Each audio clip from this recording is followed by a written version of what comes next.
আমাদের নেক্সট যে SSC exam আসছে 21শে এপ্রিল, ওটার উপরে আমাদের প্রশ্নপত্র আগেই তৈরি করা হয়ে গিয়েছে। সেখানে ভুলভ্রান্তি আছে কি না আমরা জানি না।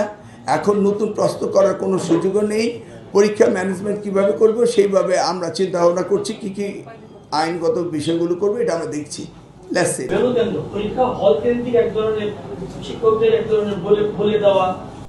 সেগুলি আমরা অ্যাড্রেস করবো আরও পরে। আমরা এসছি মাত্র, আমাদের এই এক্সপেরিয়েন্স আছে, ভেন্যু চেঞ্জ করে ভেন্যু, এগুলি আমাদের এক্সপিরিয়েন্স আমরা দেখব। আর আপনারা যারা এই শিক্ষাবিদ করছেন তারা এই ধরনের মতামত সবসময় আমাদেরকে দিতে পারেন। We welcome. একটু ছোট্ট নোট লিখিত একসময় দিয়ে দিবেন, এগুলি আমাদের সহায়ক হবে। কারণ আপনাদের ফিল্ড ওয়ার্ক এক্সপেরিয়েন্স, আমি বিগত দিনে আপনাদের সাহায্য নিয়েই কিন্তু আমি নকল প্রতিরোধ করেছিলাম। অর্থাৎ এগুলি একটু ছোট্ট নোট করে দিয়ে দিবেন, ব্যাস আমরা এগুলি দেখতে থাকবো এবং পরীক্ষার আগে আমরা প্রস্তুতি নেব। ধন্যবাদ। দুধার চকলেটে একাকার হয়ে ওঠা প্রাণ লেয়ার, সম্পর্কের মিষ্টি ম্যাজিক।